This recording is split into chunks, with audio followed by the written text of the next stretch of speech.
Hello everyone. ఇవాళ మనతో పాటు ఉన్నారు creative director and political analyst Geetha hmm. Krishna garu. వారితో మాట్లాడదాం. Hmm. Hello sir. Hi. Sir, ఇప్పుడు ఏపీ పాలిటిక్స్‌లో జగన్‌కి ప్రతిపక్షం ఇవ్వకపోయినా తను బయటుండి ఈ కూటమి పార్టీని అప్రజాస్వామికం అని జెప్పేసి అంటున్నారు. హ్మ్. సో, ఇది ఇలా ఉంటే వాళ్ళ సిస్టరే షర్మిల గారు ఈయన పైన అటాక్ జేస్తున్నారు. హ్మ్. ఇండైరెక్ట్‌గా హ్మ్. గాని, డైరెక్ట్‌గా గాని. సో, హ్మ్. దీన్ని ఎలా జూస్తారు? యాక్చువల్‌గా ప్రతిపక్ష హోదా ఇవ్వకపోయినా కూడా యాక్చువల్‌గా అసెంబ్లీకి వెళ్ళాలని ప్రజలు అనుకుంటున్నారు. హ్మ్. కొంతకాలం వెళ్ళకపోతే అది లూజ్ అవుతారు మెంబర్‌షిప్ అంటున్నారు. అది జరగదు. ఎందుకంటే ఇదే విధంగా చంద్రబాబు నాయుడు గారు కూడా ఆయన మిసెస్‌ని వాళ్ళందరిని అనటం వలన ఆయన కట్టుతట్టు పెట్టుకుని నేను మళ్ళీ సీఎం అయిన తర్వాత వస్తానని ఒక సెంటిమెంట్‌లుగా బయటికెళ్ళిపోయాడు. హ్మ్. అది నిజంగా సభ్యత్వం కోల్పోయేటట్టయితే అప్పుడు ఆయన కోల్పోవాలి కదా! ఓకే. సో, అది ఇప్పుడు రూల్డ్ ఔట్. సో, ఇతన్ని యాక్చువల్‌గా అయితే తెలుగుదేశంను ఈ కూటమి ఉంది కదా! వాళ్ళందరూ అసెంబ్లీలో కూర్చొని they wanted Jagan to hmm. Come there for many reasons. Okay. ఒకటి హ్యూమిలియేట్ చేయడానికి, లేదంటే హేళన చేసి హ్మ్. మాట్లాడడానికి. ఇంకోటి పాయింట్ ఆఫ్ ఆర్డర్ పెట్టేవాళ్ళు అపోజిషన్ పెడితేనే బాగుంటది. ఇప్పుడు వాళ్ళే పెట్టుకుంటే ఏముంటది? హ్మ్. పాయింట్ ఆఫ్ ఆర్డర్ అంటే they wanted to oppose or what you call that intrude into the bill what they trying to do. Okay. దాన్ని కల్పించుకుని ఆర్గ్యుమెంట్ చేయాలి యాక్చువల్గా. ఇప్పుడు కనపట్లేదే, అంతా వాళ్ళే కదా. మేబీ బీజేపీ వాళ్ళే హ్మ్. మాట్లాడుకోవాలి. సో, అది అంత రసవత్తరంగా ఉండదు. Okay. So they wanted Jagan to come there for two reasons. One hmm. Is to insult, humiliate him where he doesn't want to come. Hmm. నిజంగా ప్రతిపక్ష హోదా ఇస్తే అప్పుడు చూడొచ్చు. ప్రతిపక్ష ఓకే. హోదా ఇచ్చినా కూడా ఇలా ఏడిపించవచ్చు. హ్మ్. స్ట్రెంత్ లేదు కదా. భుజా అన్నారనుకోండి, హ్మ్. అన్నా అనొచ్చు. ఓకే. బట్ ప్రతిపక్ష హోదా ఇచ్చినప్పుడు టైం ఉంటుంది అనమాట. ఈ హ్మ్. మినిట్స్ అసెంబ్లీలో ఆ టైం ఉంటుంది కదా, ఆ టైం ఇంతని కేటాయిస్తారు. Hmm. So it's a very prestigious thing. Opposition leader in parliament కానీ, అసెంబ్లీ కానీ, రాజ్యసభ కానీ, it is a very important role to be played అనమాట. సో దానికోసం చాలా సౌలభ్యాలు కూడా ఉంటాయి అనుకుంటా. ఓకే. సౌలభ్యాలు అంటే సెపరేట్ ఆఫీస్ అన్ని ఉంటాయి హ్మ్. అపోజిషన్ లీడర్ అనేప్పటికి. అవి పక్కన పెట్టినా కూడా మెయిన్ అక్కడికి వెళ్ళి మాట్లాడితేనే జనాలు చూస్తారు. బికాస్ హ్మ్. మీడియా డైరెక్ట్ చేసినప్పుడు అది చూస్తే జనాలకి ఒక అభిప్రాయం కలుగుతూ ఉంటుంది. అది హ్మ్. ఒక విధంగా జగన్‌గే ప్లస్. కాకపోతే ఒక ఆర్డినరీ ఎమ్మెల్యేగా ఆ హోమ్ మినిస్టర్ అన్నట్టు ఆవిడలా మాట్లాడకూడదు. ఓకే. ఆహ్, అదే పులివెందుల ఎమ్మెల్యే. ఇక్కడ మీడియా ఉంది. హ్మ్. వాళ్ళు ఉన్నప్పుడు ఎల్లో మీడియా అని పిలిచే కొన్ని ఛానల్స్ కదా! హ్మ్. నేను ఛానల్ పేర్లు ఇక్కడి నుంచి చెప్పను. ఎందుకంటే ఎలాగ మీ వోళ్ళు రెడ్ టీవీ వాళ్ళు కట్ చేస్తారు. వస్తుంది. హ్మ్. ఓకే. టీవీ పేరు చెప్పకు. టీవీ నైన్ ఒకటే చెప్తే వింటున్నారు, ఏస్తున్నారు హ్మ్. సాక్షి గాని. మిగతా ఏమన్నా చేస్తే మరి ఎందుకు వేయకూడదని నాకు తెలియదు. వాళ్ళ రూల్స్ వాళ్ళకి ఉంటాయనుకుంటా. హ్మ్. కట్ చేస్తున్నారు. అప్పుడు నేను చెప్పేది అదేదో జంప్ అయిపోతుంది. హ్మ్. సో, ఆ విధంగా నేను ఛానల్ గురించి చెప్పను. ఎల్లో మీడియా అని అనేవారు. ఎల్లో మీడియా అని ఎవరు అనేవారు? జగన్ హ్మ్. పార్టీ వాళ్ళు అనేవారు. హ్మ్.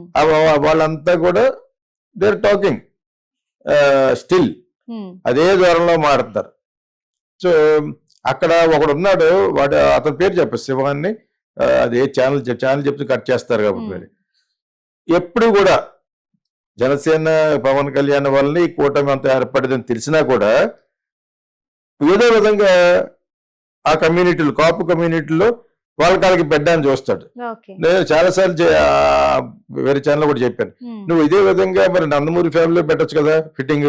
కొంపలు కూలిపోయినట్టు చెప్తాడు. పుష్ప ఎలాగైంది, ఇది ఎలాగైంది, హ్మ్. వాళ్ళు ఎలాగైంది అని చెప్పేసి. అస్తమానం ఎందుకు నీకు అది సోదిగాడాడు. హ్మ్. ఎందుకు అది చెప్తావు నువ్వు ఇదే విషయం అక్కడ చెప్పని.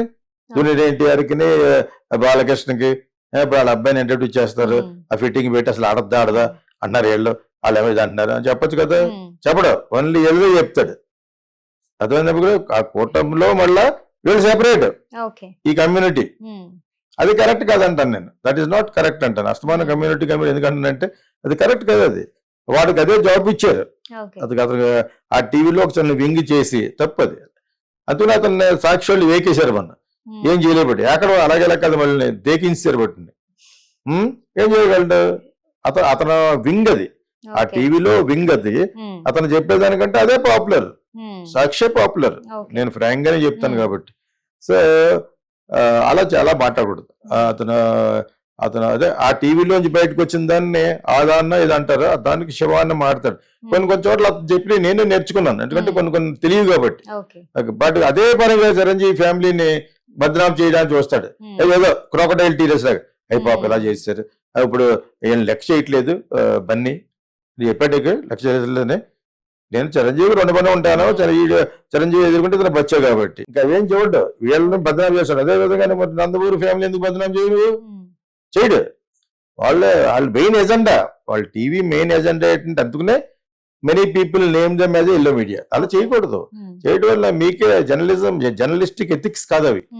సో అతను వదిలే, అతను కొంచెం సేపు కూడా మాట్లాడకూడదని. కానీ అప్పుడప్పుడు కొన్ని కొత్త పాయింట్లు చెప్తూ ఉంటాడు. అదేందా సానుభూతి ఉంటుంది, శపించకుండా ఉంటది అని చెప్తున్నాడు అప్పసాని కృష్ణమూర్తుల కోసం. కమ్ముడనా ఎందుకు ఉంటది బాబు అంటే రామ్ గోపాలమే ఉండాలి ఇప్పుడు. అర్థం మీకు? సో అందరి మీద ఉంటే, అందరి మీద బ్యాడ్ గా పోస్టులు పెట్టి అందరి మీద ఉంటాడు. అతను అలా మాట్లాడు, పక్కా కమ్యూనిటీ ఫీల్ అతను 200%. ఆ శివ అన్న అతను. సో పక్కన పెట్టండి, I don't like such people, character less అనుకుంటాను. యాక్చువల్లీ జర్నలిస్టిక్ ఎథిక్స్ లో కొన్ని మామూలు నేను మామూలు చెప్తున్నాను. నేనే పార్టీ కాదు, అందరి పార్టీకి ఒక్కొక్క పార్టీకి నొప్పించినా కూడా ఐ కెనాట్ హెల్ప్ ఇట్. ఇది జరుగుతుంది కాబట్టి చెప్పాలి. ఎవరో చెప్పకపోతే ఎవరికి అర్థమవుద్ది ప్రజలకి. So again coming back to నీ క్వశ్చన్ ఏంటి, షర్మిల ఎందుకు అంటది? ఆవిడకి ఒక రికగ్నిషన్ లేదు. సో ఇక్కడ ఉంటే ఇక్కడ నుంచి గంటేశారు, తెలంగాణ నుంచి అక్కడికి వెళ్ళింది, ఏదో కాంగ్రెస్ ని పట్టుకుంది. కాంగ్రెస్ కి అసలు అడ్రస్ లేదు. అడ్రస్ లేని దాకా మళ్ళీ అకౌంట్ ఓపెన్ చేస్తాను వెళ్తే అవ్వలేదు. ఓకే, అప్పుడు ఏం చేస్తే అవుద్ది? ఇప్పుడు ఓడిపోయినా కూడా ఒక టాల్ లీడర్ అవ్వడం వాళ్ళ బ్రదర్ ఆస్తి కోసం దేనికోసం అతన్ని విపరీతంగా ట్రాల్ చేసి బదనాం చేస్తూ ఎత్తుకుంటుంది. అతనికి అన్ని విధాల ఉపయోగపడుతుంది. ఇప్పుడు ఏం చేయలేడు ఇతను, దారుణాలు ఏం చేయలేడు.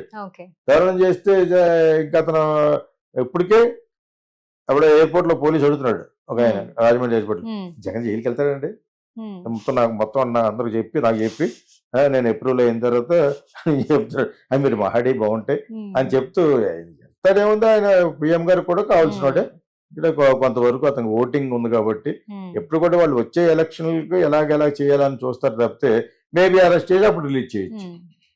ఒకవేళ అరెస్ట్ చేసినా కూడా అతని మీద అనుకోకుండా సింపతి పెరిగిపోవచ్చు. చేత చాలా ఆలోచిస్తారు సెంట్రల్ లో మోడీ గారు వాళ్ళందరూ ఉంది కాబట్టి. బీజేపీ వాళ్ళు చాలా ఆలోచిస్తారు. ఇప్పుడు బీజేపీ రన్ గవర్నమెంట్ కింద లెక్కది ఇది కూటమి కూడా ఇన్ఫర్మేషన్. సో అన్ని ఆలోచిస్తారు. ఇక్కడ పురంధేశ్వరి గారు కూడా ఉన్నారు కాబట్టి ఈస్ట్ వెస్ట్ లో వాళ్ళందరితో డిస్కస్ చేసి అందుకు అభివృద్ధి చేసేయారు. కాకపోతే బీజేపీ వాళ్ళు కూడా ఇతను కొంచెం బ్యాడ్ మాట్లాడుతున్నట్టుగా స్టేట్ లెవెల్ మాట్లాడుతూ ఉంటారు. That doesn't effect anything. ఇంకా 9 సీట్లనే ఉన్నారు యాక్చువల్ గా. సో ఆ విధంగా జగన్ వెళ్తాడా వెళ్ళడా అనేది ఇప్పుడు ఇంపార్టెంట్ కాదు. వెళితే ఈ మైట్ గెయిన్ అగైన్. ఆ సందర్భం కరెక్ట్ గా చూసుకుని వెళ్ళాడు అనుకోండి, అనవసరం అతనికి పేరు వచ్చేస్తాం విడుదల చేసేట్టుకుంటా, విడుదలైన మళ్ళా సానుభూతికి వెళ్తాడు నన్ను ఇలా చేస్తారని. అర్థమైందా? సో ఈ టెక్నిక్ ఎక్కడ ఉపయోగపడింది? చంద్రబాబు నాయుడు గారిని ఎప్పుడైతే రాజమండ్రి సెంట్రల్ జైల్లో పెట్టారో అవి బయటకు వచ్చిన తర్వాత పెరిగిపోయాను. ఇవి మాట్లాడకూడదు అని కోర్టు చెప్పినా కూడా ఏవేవి మాట్లాడకూడదు అన్నది అదే మాట్లాడాడు.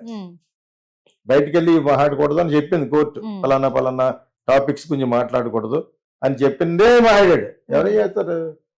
Is also very big leader. So అది అతనికి బాగా ప్లస్ అయిపోయింది. ఏది మాట్లాడొద్దు అన్నట్టు మాట్లాడేది. ఇప్పుడు అదే పని ఇతను చేస్తే, కాకపోతే జగన్ మర్చిపోయారా అని తెలుగుదేశం వాళ్ళు అంటారు, బీజేపీ వాళ్ళు అంటారు, అందరూ అంటారు కాబట్టి, కాంగ్రెస్ వీళ్ళందరూ కూడా అంటారు కాబట్టి రేపో మాపో అయిపోతున్నాడు జగన్. ఇంక రేపు ఎల్లుండి సంఖ్యలు వేసేస్తారు అంటాడు. ఇందా చెప్పినోడు లాగా అన్నమాట. ఒక బండగా మాడుతుంటాడు శివగాతను. రేపు జగన్కి వెళ్తాడు. జగన్కి సానుభూతి కూడా అయిపోయింది, టైం అయిపోయింది, ఇక రేపు సంఖ్యలే ఆ టైంలో వేస్తాడు అనమాట. సో ఇంక ఇవన్నీ మామూలే, కానీ అసలు విషయం వాళ్ళకి తెలుసు. వెళ్తాడు, ఏమి అతను కూడా వెయిట్ చేస్తాడేమో వెళ్ళటానికి. వెళ్తే ఇప్పుడు సడన్గా రోజు రోజుకి ఆటంబాంబులాగా పేరు వచ్చేయచ్చు. అటు వీళ్ళు గొయ్యి వెళ్ళదు అవుకున్నట్టు. ప్లస్ ఒక పక్కన కూటమికి బాగోలేదని ప్రజల దగ్గర నుంచి చాలా అసమ్మతి వచ్చేసింది. హాస్పిటల్ నేను వచ్చేటప్పుడు ఎయిర్పోర్ట్ లో కొన్ని వీడియోలు చూస్తే గవర్నమెంట్ హాస్పిటల్ ఒక ఆమె మాట్లాడుతున్నారు, ఎందుకు ఇక డాక్టర్లు రానప్పుడు మాకేం పర్లేదు అనుకుంటా పెట్టి అంటున్నారట డాక్టర్లు. తప్పు కదా అది. అలా లేడీస్ ఉన్న హాస్పిటల్ రకరకాల ప్రాబ్లమ్స్ ఉండి పాపం గవర్నమెంట్ హాస్పిటల్కి వెళ్ళారు. అందరూ cannot effort to go to private hospital కదా. నేను ఎప్పుడో చూసాను, నాకు ఒక గంట టైం దొరికితే రాజమండ్రిలో చూస్తుంటే మాట్లాడుతుంది. అంటే ఇది అందరూ కూటమికి ఎగ్నెస్ట్ గానే మాట్లాడతారు. You have to correct it. ఇప్పుడు మనం ఏ పార్టీకి కొమ్ము కాయకుండా గవర్నమెంట్ కరెక్ట్ గా చేస్తుందా లేదా అనేది చెప్తాను నేను.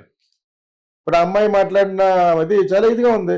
ఎవరి కాడలే వాళ్ళు ఢిల్లీ వెళ్ళి ఒకటి ఎక్కడికి వెళ్ళి చంద్రబాబు నాయుడు అక్కడికి వెళ్ళి అవేనటి మెయిన్ ప్రజల యొక్క శ్రేయస్సు కోరాలి. కానీ హాస్పిటల్స్ బాగా ఇప్పుడు చెప్పేది ఏంటంటే కూటమి మీద చాలా అసమ్మతి వచ్చేసింది.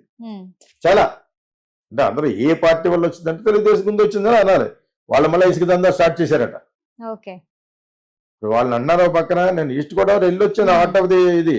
అక్కడ ఉన్న కొన్ని గ్రామ పంచాయతీలో జరుగుతున్న అన్యాయాల గురించి వీళ్ళ కలెక్టర్ గారు వాళ్ళతో కూడా మాట్లాడారు, ఎస్పీతో కూడా మాట్లాడింది. ఎవరో కూడా ఎవరు చేస్తాడు చేయాలంటే నాకు ఒక పాత్ర ఉండాలి. ఇప్పుడు అర్థమవుతుందా? నేను మోడీ గారి ఫ్యాన్ కాబట్టి maybe I may favour him. ఎవరు ఏదో విధంగా జరగాలి. ఇప్పుడు దానివల్ల అర్జెంట్గా మనం కోట్లు సంపాదించాలని ఏం లేదు. కానీ బట్ అక్కడ ఉన్న విలేజెస్ లో వాళ్ళంతా ఒకటైపోయి ఇసుక దందా స్టార్ట్ చేస్తారు మళ్ళా. మరి చంద్రబాబు నాయుడు తెలియకుండా ఎలా ఉంటది? అంత పెద్ద లీడర్ అన్ని సార్లు చేసిన తెలియదా? లోకేష్ తెలియకుండా ఉంటుందా అని నాది డౌట్. ఇప్పుడు హాస్పిటల్లో సర్వీస్ లేదు.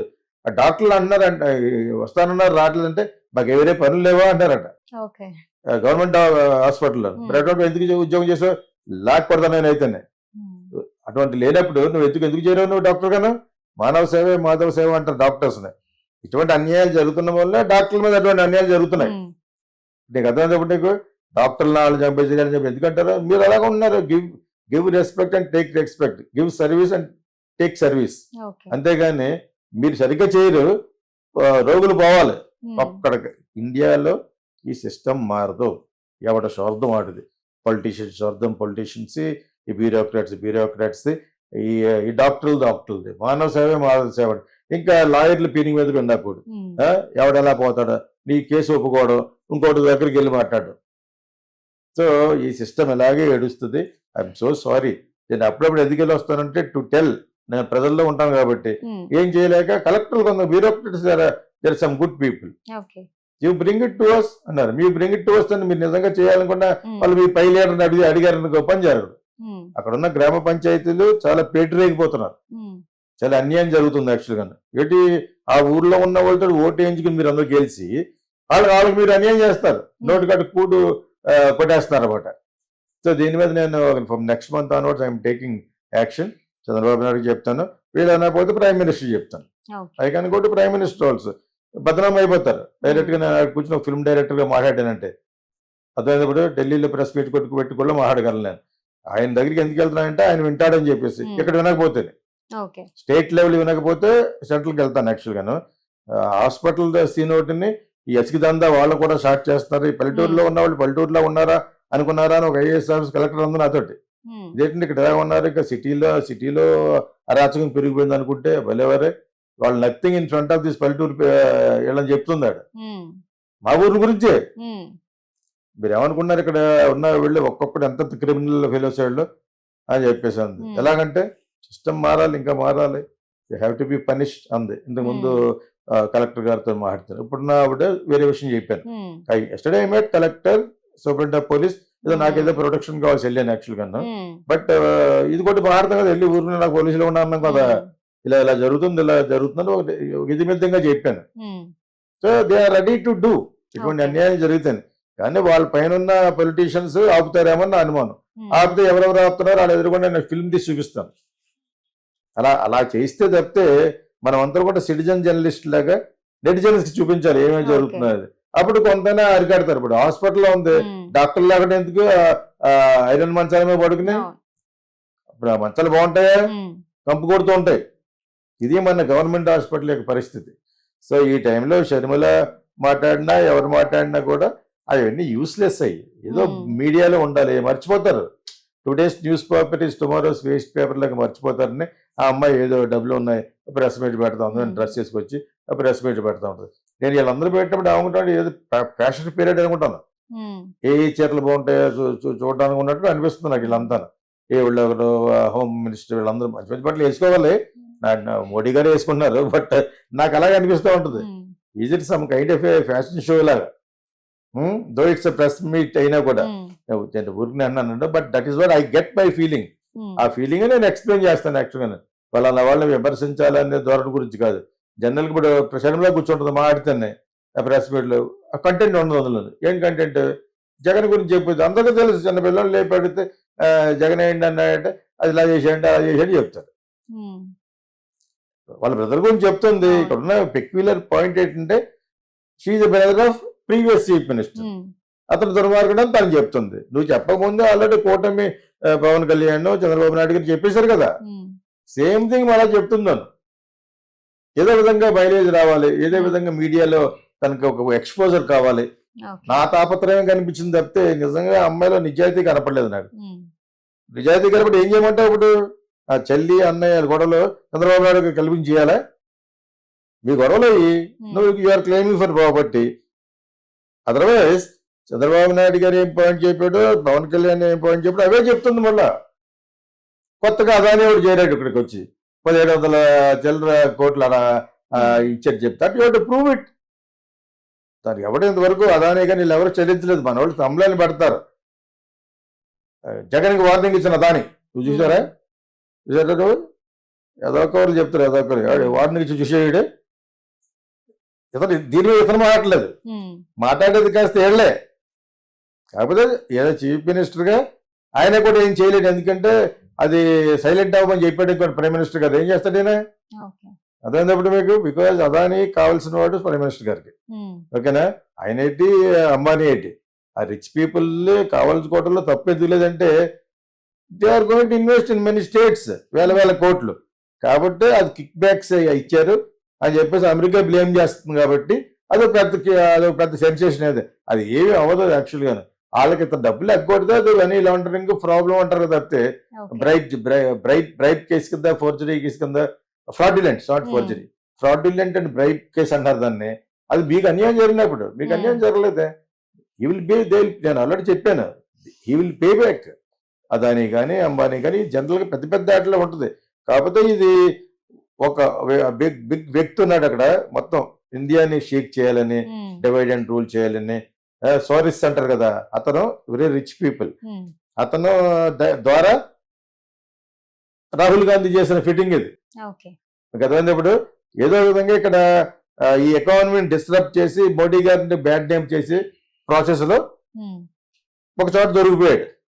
నిజంగా 1700 చిల్లర కోట్లు ఇచ్చాడంటే అది ఎంత ప్రాజెక్ట్ అయి ఉంటుంది? మోర్ దెన్ 1,00,000 కోట్ల ప్రాజెక్టులు వాళ్ళకి ల్యాండ్ లో వచ్చిన లబ్ధి ప్రకారం ఇచ్చారు. ఇవ్వకుండా తీసుకోకుండా ఏ చీఫ్ మినిస్టర్ ఉన్నాడు? అది నేను చెప్పగలను. I can argue. Subramanya Swamy గారి దగ్గరికి వెళ్ళి I wanted to go there. కొన్ని పనులు జరగాలంటే ఆయన మేధావి ఈ లాలో.